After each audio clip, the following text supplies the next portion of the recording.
and fair wages. If you're ready to get money out of politics and restore democracy of the people, by the people, and for the people, let's hear it for Bernie Sanders and Zephyr Teachout. Right.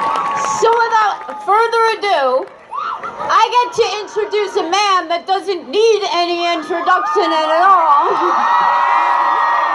An independent fighter and a native New Yorker, Senator Bernie Sanders.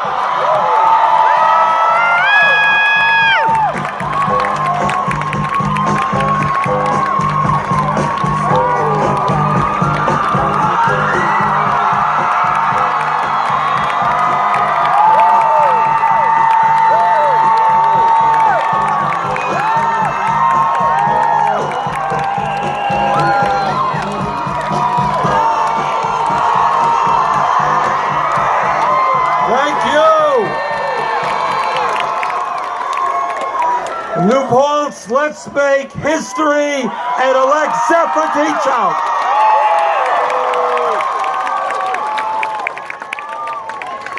Thank you all for coming out. This is an extraordinary turnout. And all of you really do have an opportunity to make history. There are 435 members in the U.S. House of Representatives. You are about to elect the most outstanding member, a leader at a time when we need leaders.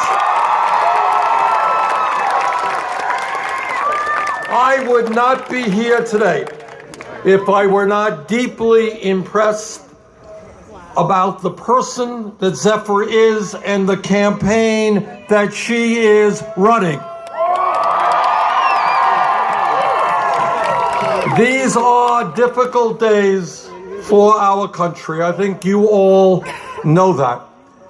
We are looking at a time when the middle class in this country is disappearing, when we have a grotesque level of income and wealth inequality, such that almost all new income is going to the top 1%. In the last 16 years, we have seen the number of billionaires in this country grow by 10 times, from 51 billionaires to 540 billionaires. But at the same time, we continue to have the highest level of childhood poverty of almost any major country on earth.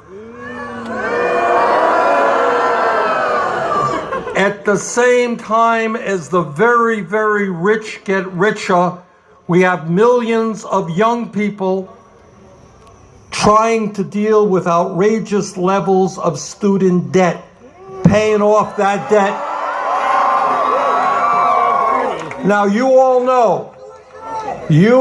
know that we live in a competitive global economy, and we need, as a nation, the best educated workforce in the world.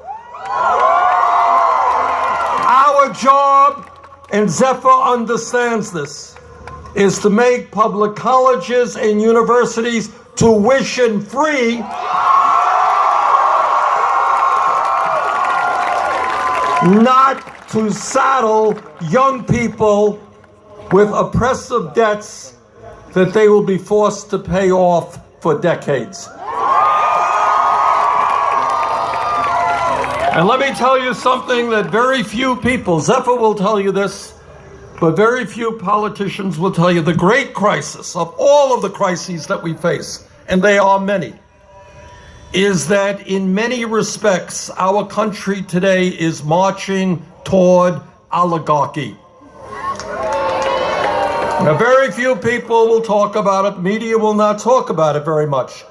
But what we are looking at is a nation where a handful of billionaire families not only control our economy, But as a result of this disastrous Citizens United Supreme Court decision, they want to buy the U.S. government. And brothers and sisters, you are seeing that reality right here. This is not some academic, abstract idea. It is happening in this congressional district at this moment.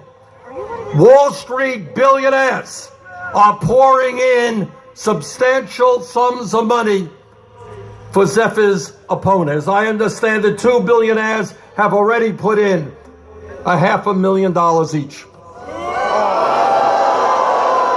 And you've got to ask yourself 2 questions. What kind of democracy are we living in when billionaires think they can buy elections?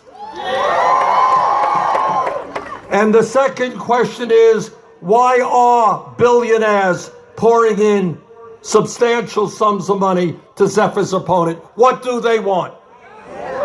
Zephyr, on the other hand, is raising money the old-fashioned way, the way we raise money during our campaign. Now, I was pretty proud that our average contribution for the presidential race was $27. Turns out that Zephyr's average contribution is less than that, $19. So I want you to think about what it means. One candidate gets tens of thousands of contributions, averaging $19. Another candidate gets at least 2 major contributions of $500,000 apiece. You tell me which side we are on.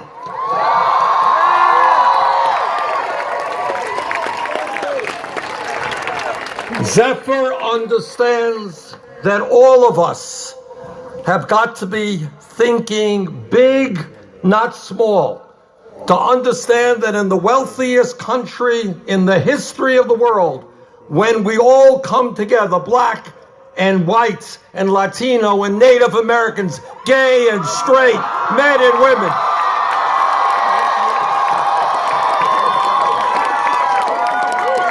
Zephyr will fight all efforts to try to break us up and divide us as Donald Trump and his supporters are trying to do.